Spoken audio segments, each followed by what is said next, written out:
네, 오늘은 다섯째 날의 창조 역사를 좀 살펴봅니다. 다섯째 날은 둘째 날 궁창의 지성소에서 나오는 말씀을 받아먹는 자들과 연관이 된다고 그랬습니다. 그래서 빛을 받기 때문입니다. 궁창에서도 빛을 비춰주시고 지금 이 다섯째 날도 하나님이 계속 이제 빛을 비춰주시는 가운데 받아 먹어야 되는 그런 가운데 있는 겁니다. 그래서 다섯째 날은 넷째 날에 준비된 강명체들로 빛을 받는 그 자들을 통해서 하나님은 밤을 주관하게 하시고, 그러니까 또 낮을 주관하게 하시고, 또 별들을 또 밤에 또 빛을 비추게 한다라고 이제 강명체 가운데는 얘기를 하고 있습니다. 그래서 낮을 주관하는 분은 예수 그리스도시고 해를 받아 반사하는 것이 달이고 곧 교회라고 그랬고, 또 그 빛을 받아서 같이 밤을 비추는 별들을 하나님의 종들이라 그랬고 성도들이라 이렇게 얘기를 했습니다.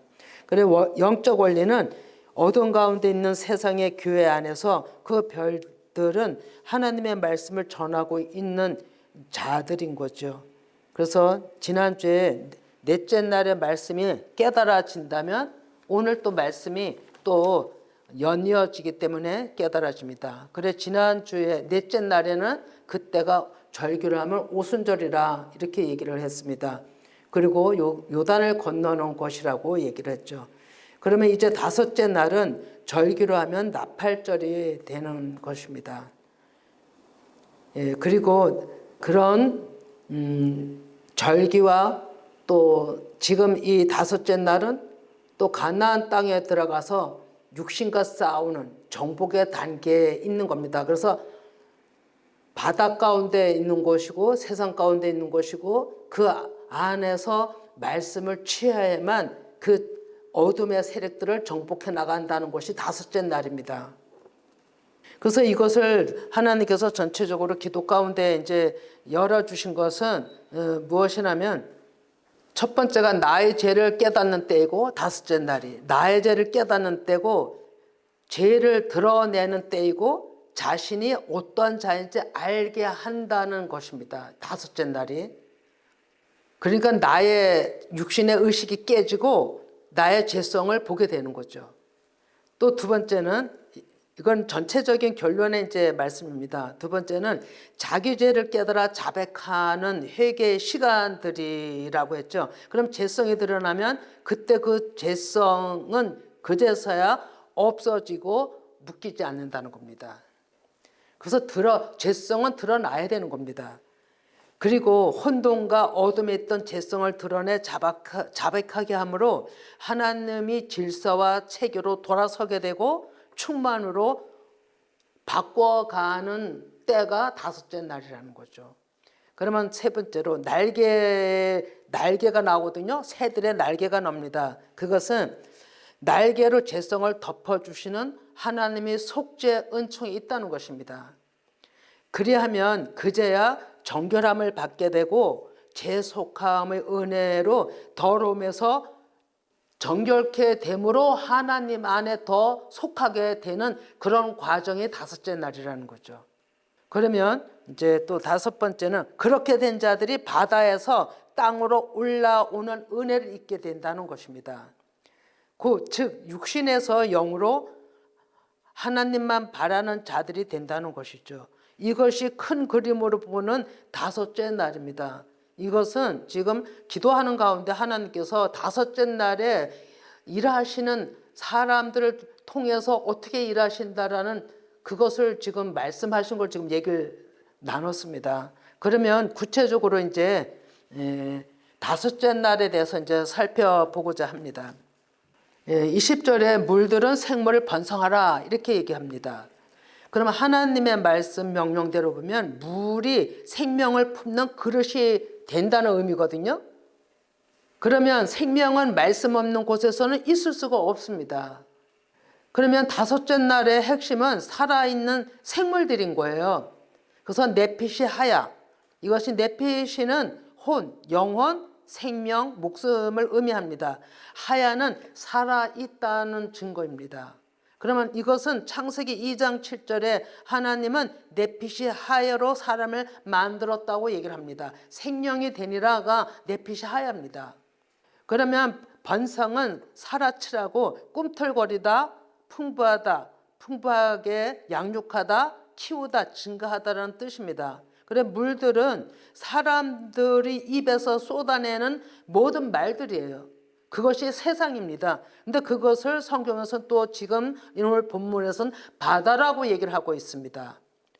그러면 그 물들 가운데서 진리를 분별하고 계속 받아 먹어야 하는 것이 넷째 날에 빛을 받은 강명체들입니다.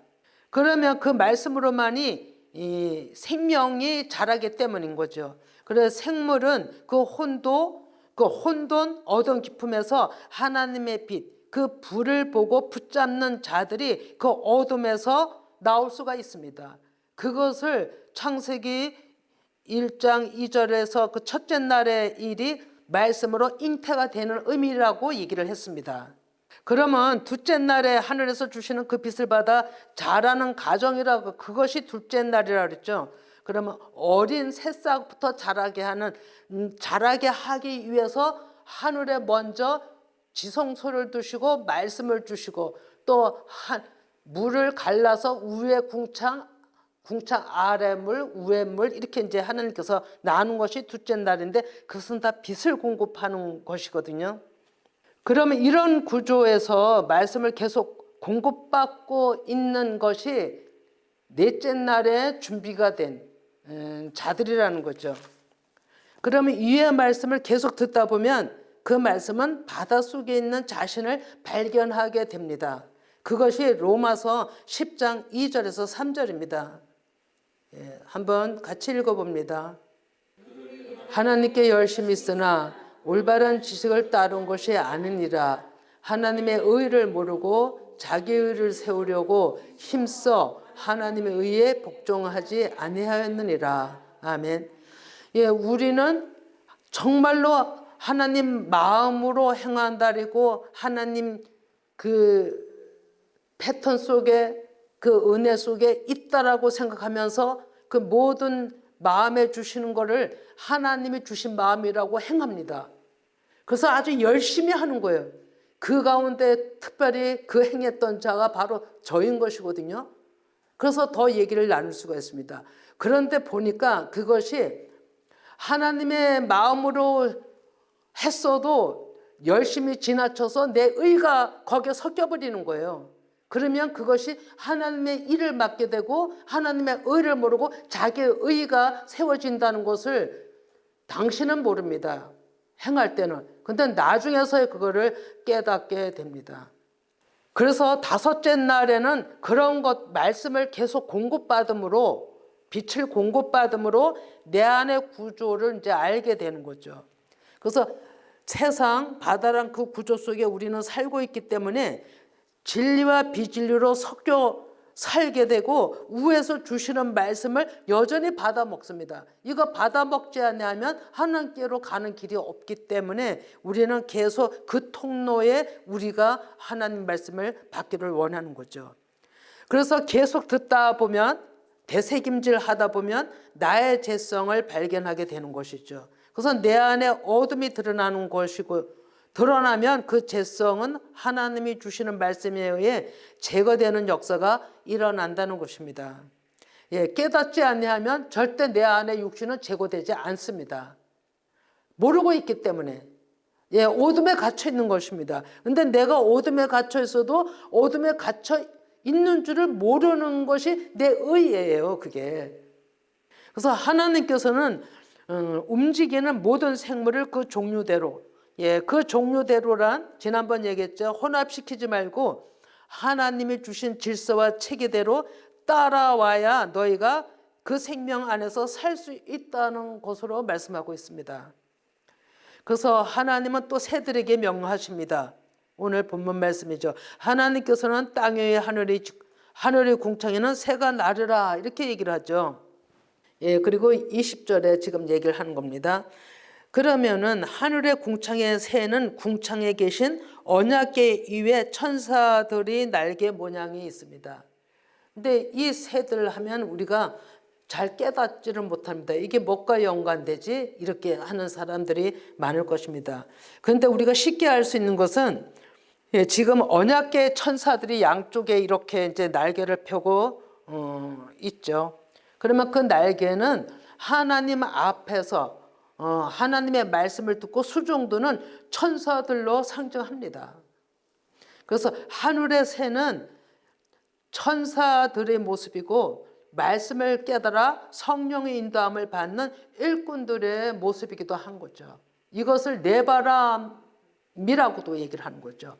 하나님의 성령의 음성을 듣고 움직이는 그 모든 것을 네바람 사역이라고 하고 거기에 수종드는 자들의 종들이 또 별들이라고도 하죠.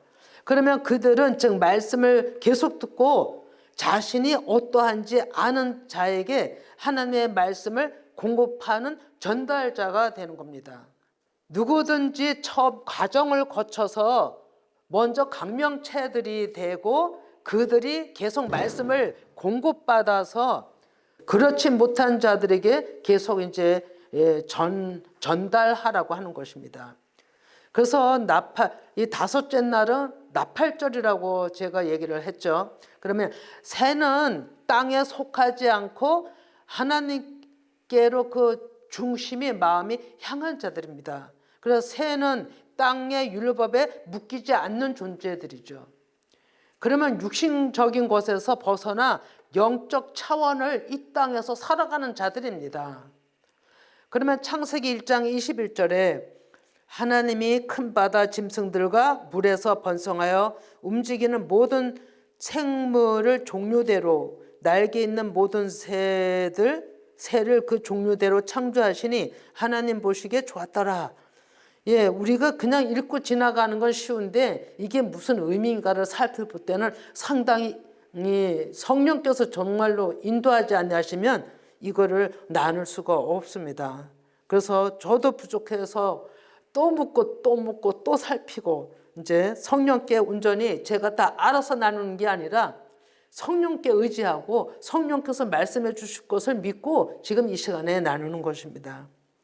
그리고 21절에서는 큰 바다가 나오죠. 큰 바다 짐승들과 물에서 번성하여. 그럼 문자적으로는 바다에 사는 괴물, 고래, 악어 이런 걸 얘기를 하잖아요. 그런 거지만 영적 의미로 말씀드리면 혼돈과 두려움과 그런 공허의 어둠의 영역입니다. 그러면 이것은 큰 바다 짐승들이 물에서 번성한다는 것은 창세기 1장 2절입니다. 그 깊음 우에 하나님의 영이 수면이 운행하신다라고 되어 있죠. 수면 위에. 창세기 1장 2절을 얘기하는 것이고 인간이 통제할 수 없는 영역으로 표현이 됩니다. 그래서 이 모든 것을 하나님은 창조하셨고 다스린다는 것의 선언입니다.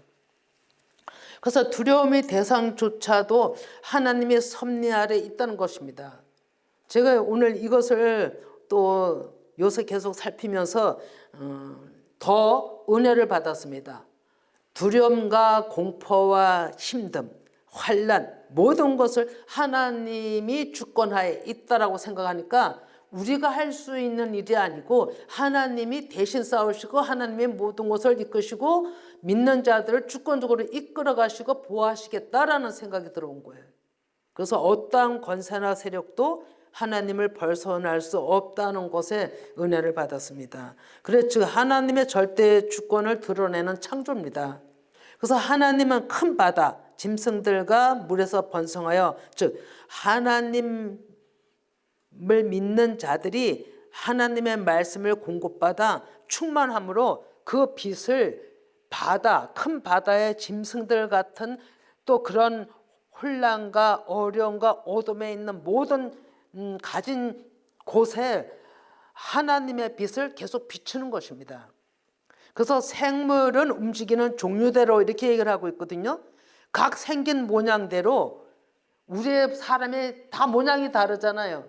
근데 모양이 다를지라도 하나님이 정해놓은 질서와 체계 안에서 경계를 벗어나지 말라는 것이 각 종류대로 움직이는 그 모든 종류대로 얘기하시는 거거든요.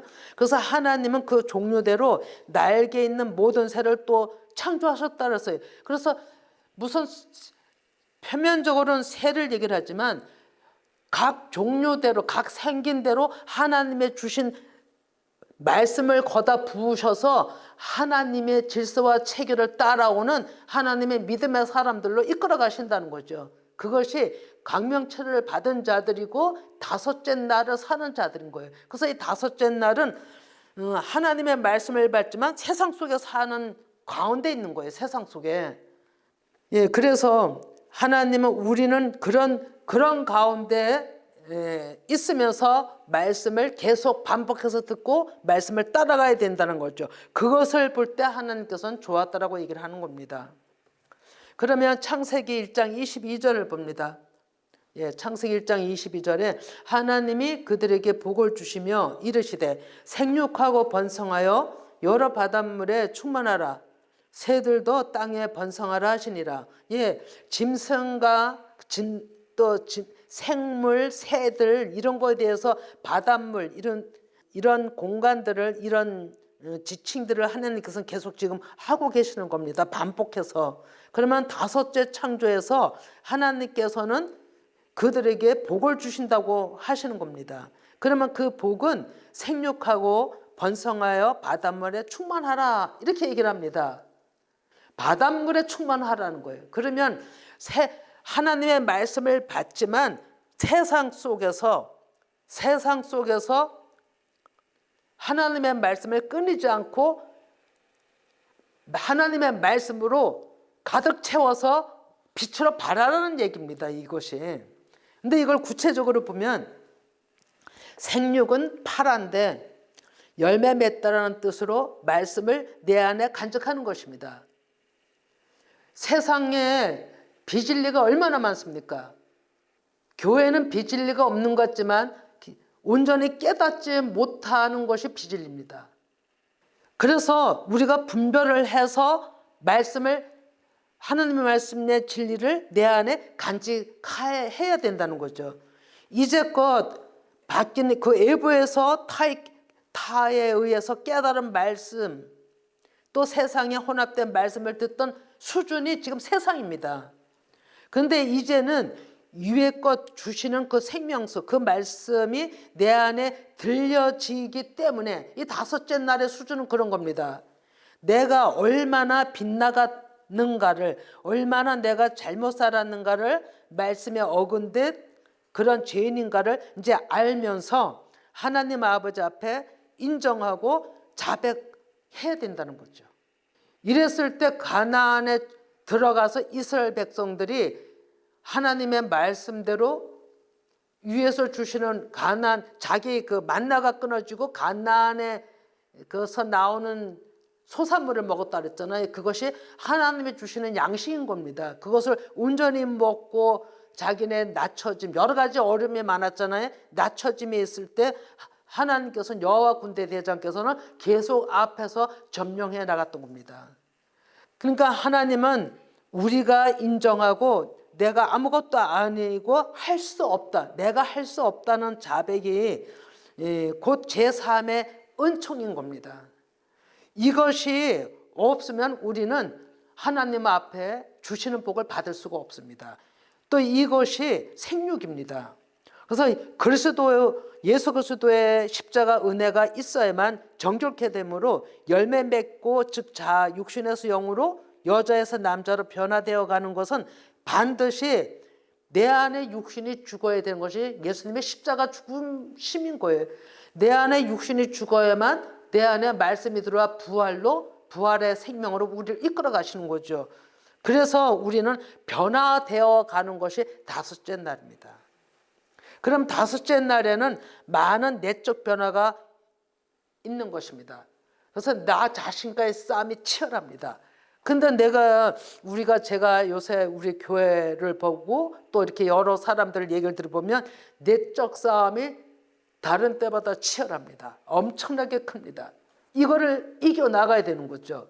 나한테 계속 들려주시는 밖으로부터 듣는 말씀보다는 하나님이 내 안에서 깨닫게 해주시는 말씀이 생명이 되고 힘이 돼서 바깥에서 쳐들어오는 모두 외부적인 거, 내 안에서 또 들고 일어나는 내 생각의 모든 것들을 이길 수가 있습니다.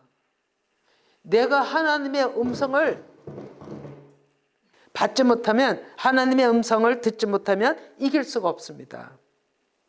그래서 우리가 환난이 왜 이렇게 많지? 왜 이렇게 사람마다 고난이 많지? 그래서 제가 이렇게 말했습니다. 고난이 크고 고난이 있는 곳에 반드시 생명이 있다고 했습니다. 희망이 있고 소망이 있다고 했습니다. 이 과정을 거쳐야 되는 거죠. 이것이 다섯째 날에 일어나는 일입니다. 다섯째 날에. 그러니 얼마나 완전히 괴물과 싸움하는 겁니다. 괴물이 뭐라 했나요? 저기 표면적으로는 악어와 고래 같은 거를 했지만 영적으로는 혼돈, 어둠, 기품, 공허 이런 것이라 그랬잖아요.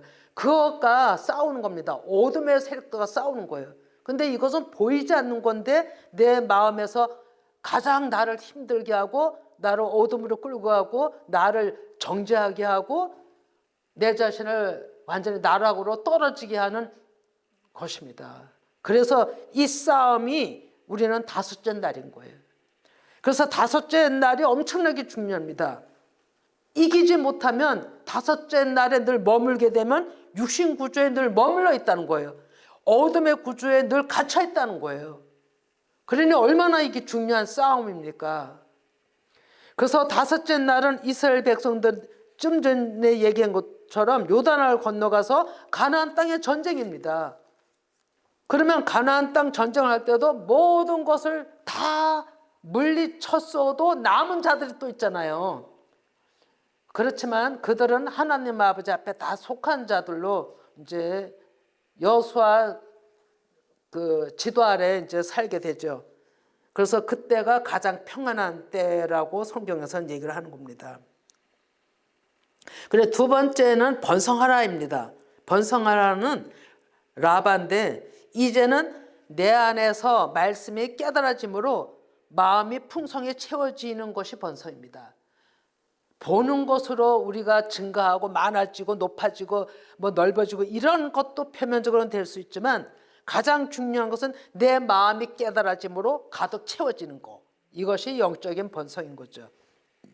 그럼 하늘 위에서 주시는 말씀으로 채워진 자가 하나님의 예수 그리스도를 전하는 겁니다. 번성은 학장의 의미, 널리 의미로 영적으로는 널리 전하라입니다. 널리 복음을 전하라. 그래서 나팔절과 연관이 된다고 그랬습니다.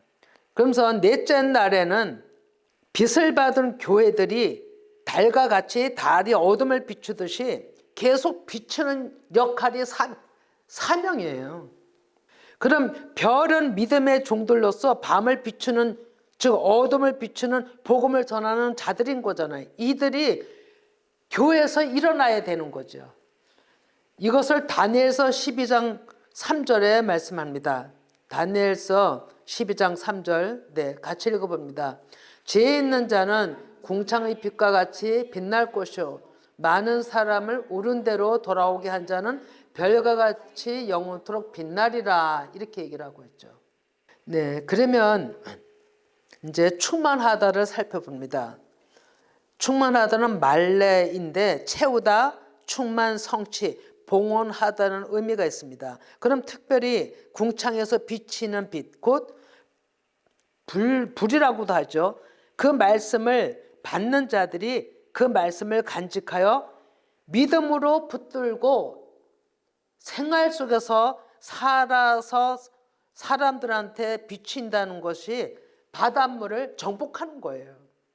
이것을 다섯째 날에 빛을 받는 자들이 해야 되는 일인 겁니다. 그러니까 생활 속에서 무슨 특별한 어떤 행동을 해서가 아니라 생활 속에서 나타나는 거죠. 그래서 궁창에 비치는 그 빛, 언약께서 흘러나오는 그 빛이 내 안에 들어온 자들의 얘기입니다. 아직까지 내 안에 들어오지 못한 자들은 어둠에 있는 거죠. 바닷속에, 그러니까 섞여 있는 겁니다. 혼합되어 있는 거죠. 근데 그들 가운데 궁창의 빛을 온전히 받는 자들은 계속 전하고 예수 그리스도를 나타내는 그 일에 우리가 마음을 들일 때 성령께서 그 어둠을 정복해 나가시는 거죠. 그래서 이 충만은 덮다라는 의미가 있습니다. 덮어버리다. 이것이 이사야 11장 9절 말씀과 연관됩니다. 이사야 11장 9절에 같이 읽어봅니다. 내 거룩한 산 모든 곳에서 해됨도 없고 상함도 없을 것이니 이는 물이 바다를 덮은 같이 여호와를 아는 지식이 세상에 충만할 것임이니라. 아멘. 네. 다섯째 날에는 자신과 싸우는 자들이, 그래서 영으로 이기는 자들이 그 어둠을 덮어나가는 거예요. 이것이 다섯째 날에 이루어지는 역사들입니다. 그러면 새들도 땅에 충만하라 이렇게 얘기했죠. 새들도 땅에 충만하라. 그러면 새들은 즉 하늘의 말씀이 깨달아져 살아가는 이들이라고 그랬죠. 그러면 이들은 땅에서 나는 율법에 묶이지 않는 자들입니다.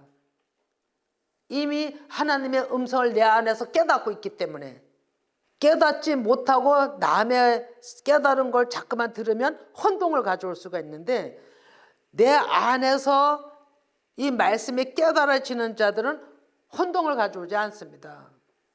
그래서 묶이지를 않습니다. 육적인 것을 벗어난 오직 영적인 의 생명의 말씀으로 살아가는 성도들인 거죠. 그래서 새는 땅에 속하지 않고 하늘에 속한 새들 있잖아요. 날잖아요. 살아가는, 이것은 이 땅에 살아도 땅에 속하지 않고 하늘에 속한 삶을 살아가는 자들을 의미하는 겁니다. 새는. 그러면 새는 땅에서 태어나지만 하늘을 나는 즉 깨달은 말씀으로 살기 때문에 하늘과 땅의 막힌 담을 허는 중보 역할을 합니다.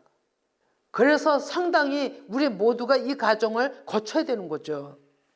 그러면 중보 역할을 할 때 예수님의 십자가 죽음과 대속의 그 이름, 그렇게 그 이름으로 우리를 살리신 같이 중보 역할을 하는 자들도 눈물을 뿌려야 한다는 거죠. 내 자아가 죽지 아니하고는, 날마다 죽지 아니하고는, 나를 부인하지 아니하고는 누구도 돌아오게 할 수 없는 것입니다.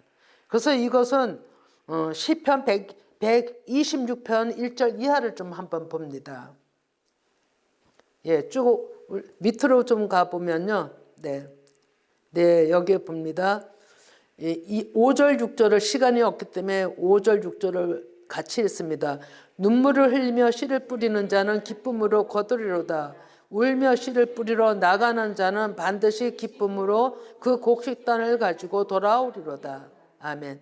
예, 우리가 복음을 내가 죽고 하나님의 영으로 뿌리지 아니하면 내가 죽는다는 것은 정말로 이것이 눈물인 겁니다. 나의 애통함, 예, 이런 것으로 복음을 전했을 때 기쁨으로 그 열매를 맺는다라는 얘기죠. 그러면 이제 우리가 중보 역할을 한다고 그랬죠. 지금 시간이 없어서 읽지는 않겠으면 마태복음 16장 19절이나 요한복음 20장 23절의 역할을 하게 됩니다. 예, 그러면 한 가지만 말씀을 좀 비춰주시기 바랍니다. 요한복음 20장 23절. 네, 같이 읽어봅니다. 너희가 누구의 죄든지 사하면 사해질 것이요 누구의 죄든지 그대로 두면 그대로 있으리라 하시니라. 예, 아멘. 이것이 마태복음 16장 19절에도 같은 의미를 가지고 있는데, 우리가 어떻게 남의 죄를 사해 주지 하지만 말씀을, 깨달은 말씀을 전할 때 그 생명이 있기 때문에 이 말씀을 들은 자들이 이 말씀을 듣고 자기 안에 죄성을 사함받는 역사가 일어나는 겁니다. 그러니까 우리 안에서 성령께서 일하는 겁니다.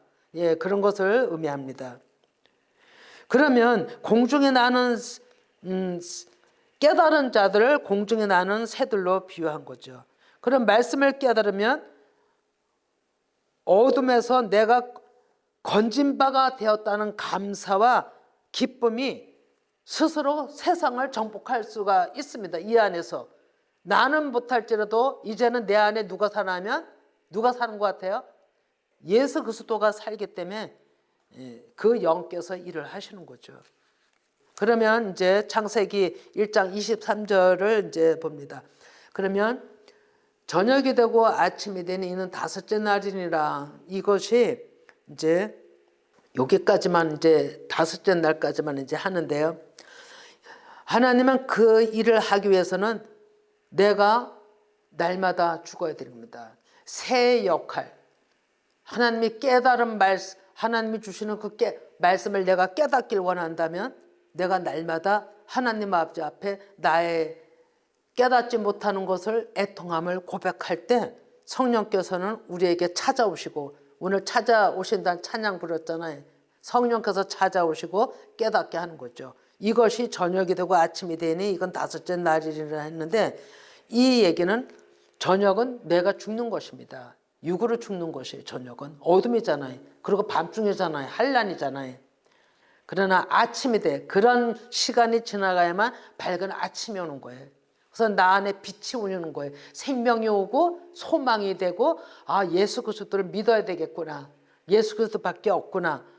그러면서 그 말씀을 되새기고 따라가는 것이 아침이 된다는 거거든요. 이것이 다섯째 날이 되는 것입니다.